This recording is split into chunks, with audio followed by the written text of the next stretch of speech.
اس نے کہا تھا بند کر دو، فلانے نے کہا تھا بند کر دو، اس سے سنا تھا، اس عطائی نے ایڈوائز کر دیا، نام نہاد نیم حکیم نے کہہ دیا۔ یہ پالک ساگ ٹماٹر آپ نے ہر سٹون والے مریض کا بند کر دیا، نقصان اس کا کیا ہے؟ خدا نخواستہ ہوتا یہ ہے کہ ان کے گردے ہی فیل ہو جاتے ہیں۔ السلام علیکم ناظرین، میں ہوں علی طلعت چودھری اور آپ دیکھ رہے ہیں بی ایم سی ٹریٹمنٹ۔ ناظرین، جیسا کہ آپ کے علم میں ہے کہ ہم وہ معلومات جو عوام الناس کے دسترس میں نہیں ہیں وہ آسانی سے ڈاکٹر کے ذریعے لاتے ہیں، تاکہ جو پیشنٹ پریشان ہوتے ہیں، ٹینشن ان کو ہوتی ہے، اور کچھ ناہم نہاد ڈاکٹرز یا نیم حکیم خطرہ جان جو ہے وہ غلط انفارمیشن دیتے ہیں، کیونکہ آج کل مس انفارمیشن اور ڈس انفارمیشن کا دور ہے۔ تو اس چیز کے سد باب کے لیے ہم پروفیسر ڈاکٹر محمد نذیر صاحب کی خدمت میں حاضر ہوتے ہیں، اور ہم بے حد مشکور ہیں کہ وہ اپنا قیمتی وقت دیتے ہیں تاکہ عوام الناس کے اندر علم خیر بڑھ سکے۔ السلام علیکم سر۔ وعلیکم السلام۔ کیا ہے ڈاکٹر صاحب؟ شکر الحمدللہ۔ ڈاکٹر صاحب آپ کا تو پہلے بہت شکریہ، آپ نے قیمتی وقت دیا۔ جی آلویز ویلکم۔ جی ہم نے یہ آپ نے جب چینل شروع اس نیت سے کیا ہے کہ لوگوں کو آج اس ڈس انفارمیشن کے دور میں انفارمیشن دی جائے، تو آگہی اچھی بات ہے۔ بلکہ میں تو یہ کہوں گا کہ دیکھیں، آج کوئی بھی جو چیز ہے نا وہ کسی کی جاگیر نہیں ہے، خاص طور پہ اگر ہم کسی بھی علم کی بات کرتے ہیں۔ ایک زمانہ تھا نا جی، آپ دور دراز جا کے لائبریریوں میں، اور جو اکاؤنٹس والا بندہ ہے صرف اکاؤنٹس کی باتیں دیکھ رہا تھا، اور میڈیکل سائنس کی باتیں صرف ڈاکٹروں کو پتہ ہوتی تھی۔ آج اگر جو ناظرین ہیں، جو دیکھنے والے ہیں، وہ اگر سمجھدار ہیں، سینسیبلی اگر وہ کام کرنا چاہیں، تو وہ کوالیفائڈ لوگوں کی ویب سائٹ پہ جا کے، کوالیفائڈ لوگوں کے چینل پہ جا کے،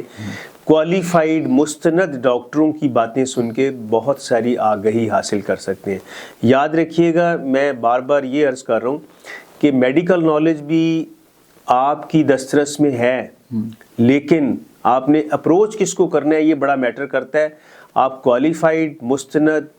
اتھینٹک سورس کی انفارمیشن لیں گے، وہ تو آپ کے کام کی ہوگی، ورنہ وہی بات جو آپ نے ابھی کی ہے کہ نیم حکیم خطرہ جان اور عطائی اور نام نہاد ڈاکٹروں کی باتیں سن کر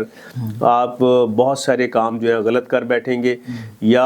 آپ خام خواہ مریض بن جائیں گے، اور وہ آپ مریض ہیں اور جو علاج آپ کا ہونا چاہیے وہ آپ کا ہو نہیں سکے گا۔ ڈاکٹر صاحب، ایک سوال ہے آپ کے فیلڈ کے تھوڑا سا اگینسٹ ہے، ناراض نہیں ہوگا کہ ڈاکٹر کیوں چاہتے ہیں کہ مریض بھوکے مر جائیں؟ پالک بند، گوبھی بند، ساگ بند، آلو بند، جو بھی چیز ہے کہتے ہیں جی بند کرتے، نہ کھائیں۔ پتھری ہو جائے تو وہ کہتے ہیں جی آپ یہ بھی نہیں کھائیں، چاول بھی نہیں کھائیں۔ تو پھر بندہ کھائے کیا، اور اگر کھائے گا نہیں تو صحت مند کیسے رہے گا؟ اچھا، جیسے میں نے پہلے بات کی نا کہ بیسیکلی یہ جو ناظرین ہے نا، جو مریض ہے، جو عوام الناس ہے، اس کو سمجھدار ہونا چاہیے۔ ایک لفظ ہے نا جو آپ نے سنا ہوگا، لکھا ہوتا ہے مشتری ہوشیار باش۔ تو آپ نے خود ہوشیار ہونا ہے یار، یہ زندگی آپ کی ہے، صحت آپ کی ہے، آپ خود اگر اس کے بارے میں کانشیس نہیں ہے، خود اس کا آپ خیال نہیں رکھنا چاہ رہے ہیں، اور یہ سمجھ رہے ہیں کہ جی ہر بندہ جو جس نے کوئی اس کی کوالیفیکیشن بھی نہیں حاصل کی، جس نے اس کی کوئی ڈگری نہیں لی، جس نے کوئی اس کی ٹریننگ نہیں لی، اس کے پاس کوئی اسکل نہیں ہے، وہ آپ کا کچھ بھی بند کر سکتا ہے جو آپ کے لیے فائدہ مند ہے، اور کچھ بھی چیز جو آپ کے لیے بہت نقصان دہ ہو سکتی ہے وہ شروع کرا دے گا۔ ایسے ہی تو یہ جو آپ نے بات کی ہے، دیکھیں میں چونکہ ماہر امراض گردہ مثانہ اور نظام مردانہ ہوں، بات یہ ہے کہ یہ جو بات کر رہے ہیں نا جی، ہر ایک کا وہ آپ نے جیسے پالک ساگ ٹماٹر سب کچھ بند کر دیا جی۔ کیوں بند کر دیا یہ کسی کو نہیں پتا، بس اس نے کہا تھا بند کر دو، فلانے نے کہا تھا بند کر دو، اس سے سنا تھا، اس عطائی نے ایڈوائز کر دیا، نام نہاد نیم حکیم نے کہہ دیا، بغیر سوچے سمجھے، بغیر اس کی تحقیق کیے ہوئے۔ کہ دیکھیں، ہم جس ایریا میں رہتے ہیں، اس ایریا کو سٹون بیلٹ ایریا کا ایک حصہ سمجھا جاتا ہے، اور یہ سٹون بیلٹ ایریا جغرافیائی طور پر میڈیٹرینین سے شروع ہوتا ہے، اس میں بہت سارے کنٹریز آتے ہیں جس میں پاکستان بھی ہے، اور ابھی تک جتنی بھی جدید ریسرچز ہیں پتھریوں کے اوپر، پتھریوں کی اقسام کے اوپر، پتھریوں کی وجوہات کے اوپر، اس کے اوپر ابھی بھی یہ کنسنسس ہے کہ پتھریوں کی ایک بہت بڑی تعداد ایسی ہے جس میں بیچارے اس آدمی کا کوئی قصور نہیں ہے جس کو پتھری ہو گئی ہے، اس شخص کا، اس مریض کا کوئی قصور نہیں ہے جس کو پتھری ہو گئی ہے، اس کو صرف یہ ہو سکتا ہے کہ وہ جغرافیائی طور پر سٹون بیلٹ ایریا میں رہتا ہے تو اس کو سٹون بننے کے چانسز ہیں، اس کی کوئی فیملی ہسٹری ہو سکتی ہے تو اس کو کوئی وہ سٹون بن سکتے ہیں، اب یا اس کی کوئی گردے کی نالی میں کوئی مسئلہ ہے، بلاکیج ہے تو سٹون بن سکتے ہیں، اس کو بار بار کوئی انفیکشن ہو رہی ہے تو سٹون بن سکتے ہیں، اس کے گردے کے فنکشنز میں کوئی خرابی ہو رہی ہے تو سٹون بن سکتے ہیں، یعنی سٹون بننے کی بے شمار وجوہات ہیں۔ یہ پالک ساگ ٹماٹر آپ نے ہر سٹون والے مریض کا بند کر دیا، نقصان اس کا کیا ہے؟ نقصان یہ ہے کہ جس بندے نے پالک ساگ ٹماٹر اپنا بند کر دیا نا، اب وہ سمجھ رہا ہے کہ مجھے اب سٹون ساری زندگی نہیں ہوگا اور میں تو سٹون فری ہو گیا ہوں، اور الٹیمیٹلی ایسے لوگ بیچارے بہت خطرناک صورتحال سے گزرتے ہیں۔ ان کو یہ تسلی ہو جاتی ہے کہ جی ہم نے چونکہ فلاں کہنے پر یہ چیزیں بند کر دی ہوئی ہیں، ہمیں اس وقت ایک پتھری ہوئی تھی اب تو ہو ہی نہیں سکتی۔ انفارچونیٹلی ان کے بعض کا وہ اتنی خطرناک صورتحال سے دوچار ہو جاتے ہیں کہ ان پتھریوں کی وجہ سے وہ ڈینائی کرتے رہتے ہیں، ان کو کوئی ہلکی ملکی پین بھی ہوتی ہے نا تو وہ دوائی لے لی، درد کی دوائی لے لی، پین کلر ہاں پین کلر لے لیے، اور خدا نخواستہ ہوتا یہ ہے کہ ان کے گردے ہی فیل ہو جاتے ہیں۔ اب پتھری کی وجہ سے گردے فیل ہونا اس سے بڑا ظلم کوئی نہیں ہو سکتا، کیوں کہ پتھری تو 100% قابل علاج مرض ہے، 100%، اس میں 99% بھی نہیں کہہ رہا، اور اس کی کیور ہے، آپ کی چھوٹی پتھری ہو، گردے میں ہو، نالی میں ہو، مثانے میں ہو، پیشاب کی نالی میں ہو، کہیں بھی ہو، اور آج کل تو نو کٹ نو سٹچ ہم کرتے ہیں، نہ کوئی کٹنگ ہے، نہ کوئی چیر پھاڑ ہے، نہ کچھ ایسی چیز ہے، تو پھر یہ ساری چیزیں جو بند کروا دیں، اس کی بیچارے کا رستے میں obstruction تھی، وہاں اس وجہ سے اسٹیسز ہو رہی ہے، وہاں یورین جمع ہو رہا ہے، وہاں پہ کوئی اور چیزیں کرسٹلائزیشن ہو رہی ہے، وہاں پہ بن رہا ہے۔ آج بھی میں نے جیسے بتایا کہ تحقیق کے مطابق اس بندے کا، اس شخص کا کوئی قصور نہیں ہے، اور سٹون بننے کی اچھی خاصی پرسنٹیج جو ہے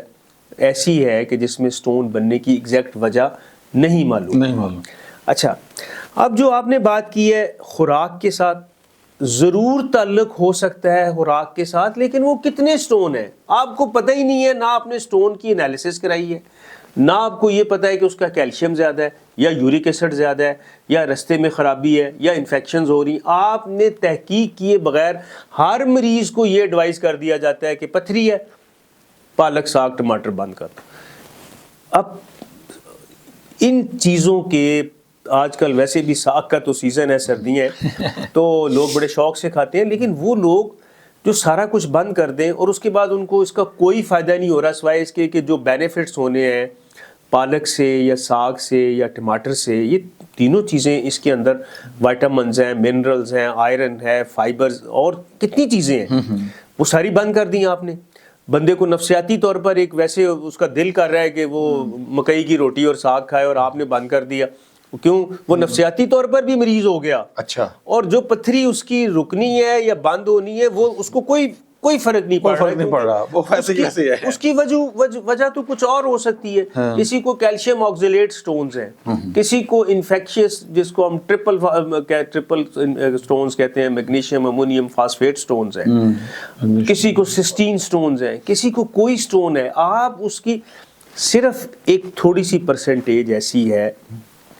جس کا ڈائریکٹ فوڈ کی ٹائپس کے ساتھ تعلق اسٹیبلش ہو چکا ہے، جدید سائنس نے اس کا تعلق اسٹیبلش کیا ہے، اور وہ ہے یورک ایسڈ سٹونز۔ ہاں، جن لوگوں کا یورک ایسڈ بڑا ہوا ہے اور یورک ایسڈ سٹونز ان کے اندر بن رہے ہیں، تو یہ ایک مستند کوالیفائڈ یورولوجسٹ، ماہر امراض گردہ مثانہ،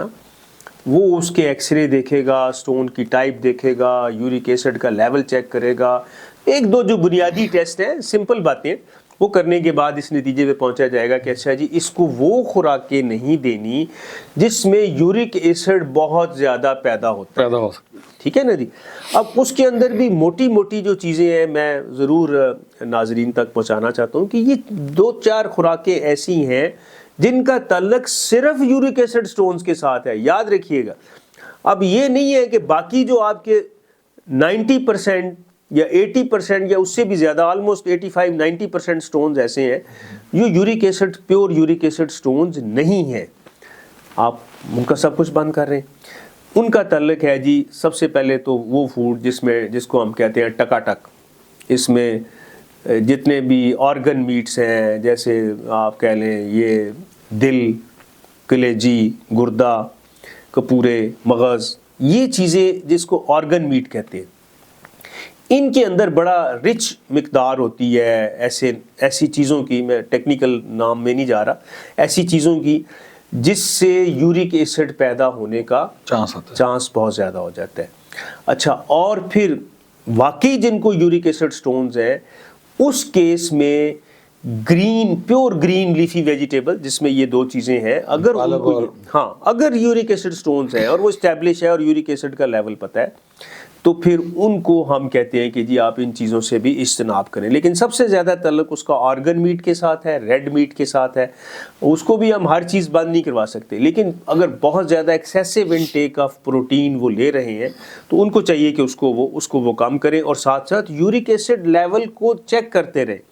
کیونکہ یورک ایسڈ، اب ٹاپک بڑا لمبا ہو جائے گا، لیکن یورک ایسڈ جسم میں اگر بہت زیادہ ہے، بلڈ لیول اس کا بہت بڑھ گیا ہے، تو اس کی دو وجوہات ہو سکتی ہیں نا۔ ایک وجہ یہ ہے کہ یورک ایسڈ جسم میں پیدا بہت زیادہ ہو رہا ہے، اور اس کی وجہ یہ ہے کہ یا تو آپ ایسی خوراک لے رہے ہیں باہر سے، یا جسم کے اندر جو ہے نا کوئی چیز ہے کہ جس کی وجہ سے وہ یورک ایسڈ بہت زیادہ پیدا ہو رہا ہے۔ آپ کیا کر سکتے ہیں؟ آپ خوراک کو کنٹرول کر سکتے ہیں، اپنے لائف سٹائل کو ہیلدی بنا سکتے ہیں، جس سے آپ یورک ایسڈ کو کنٹرول کر لیں۔ دوسری صورت یہ ہے کہ آپ کا خوراک کے ساتھ تو اس کا کوئی گہرا تعلق نہیں بن رہا، کوئی خدا نہ خواستہ انزائم کی اندر ڈیفیشنسی ہے۔ میں اگین کہہ رہا ہوں کہ میں ٹیکنیکل ناموں میں نہیں جا رہا، لیکن اگر وہ انزائم کی ڈیفیشنسی ہے تو بھی اس انزائم کی خرابی کی وجہ سے، اس کی پرابلم کی وجہ سے آپ کے جسم میں وہ یورک ایسڈ زیادہ بننا شروع ہو جائے گا۔ اور پھر وہ لوگ جو فرکٹوز بہت زیادہ لیتے ہیں، اب فرکٹوز شہد میں بھی وہ ہوتی ہے، چینی جس کو ہم عام چینی کہتے ہیں، ٹیبل شوگر، اس میں بھی بہت زیادہ ہوتی ہے، میپل سیرپ میں بہت زیادہ شوگر ہوتی ہے، فرکٹوز کی بات کر رہا ہوں، وہ ہوتی ہے، شوگر کین جو گنے کا رس ہے اس کے اندر بہت زیادہ فرکٹوز ہوتی ہے۔ تو فرکٹوز بھی ایک ون آف دی ریزن ہے کہ یہ بھی یورک ایسڈ بڑھانے کا باعث بنتا ہے۔ تو کہنے کا مطلب یہ ہے کہ یہ بیسیکلی ایک پیغام جو ہے وہ سمپل ہے کہ اگر آپ کو پتھری بن رہی ہے تو آپ نے رابطہ کس سے کرنا ہے؟ ایک مستند کوالیفائڈ یورولوجسٹ، ماہر امراض گردہ مثانہ سے۔ وہ آپ کی روٹ کاز کو، جڑ کو ڈھونڈے، جڑ کو پکڑے، اور پھر آپ کے سٹونز جو ہیں وہ وہاں پہ رک سکتے ہیں، بند ہو سکتے ہیں، بننا بند ہو سکتے ہیں، ان کو پریونٹ کیا جا سکتا ہے۔ اور دوسرا یہ ہے کہ سٹون کی وجہ سے، پھر کہہ رہا ہوں، اگر گردے فیل ہو رہے ہیں تو اس سے بڑا ظلم نہیں ہو سکتا، وہ چاہے مریض خود اپنے اوپر کر رہا ہے، چاہے اس کے ساتھ کوئی بھی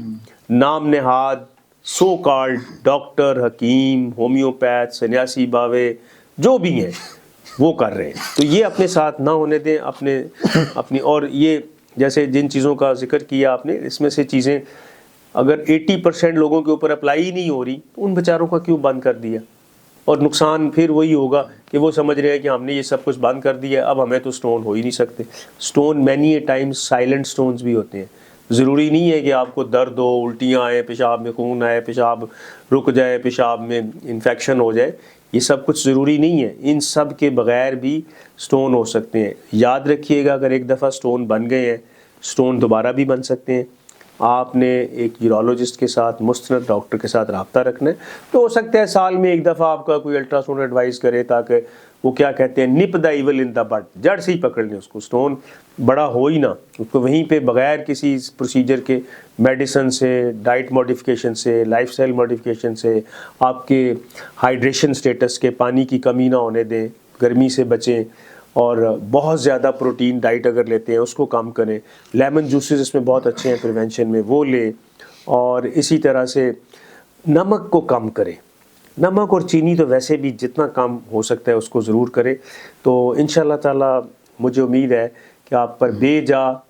پابندیاں نہیں لگنی چاہیے، اور کوئی بھی ذی شعور کوالیفائڈ مستند ڈاکٹر آپ کے اوپر ایسی پابندیاں نہیں لگائے گا، کیونکہ وہ اصل وجہ جانتا ہے کہ اصل وجہ ہے کیا۔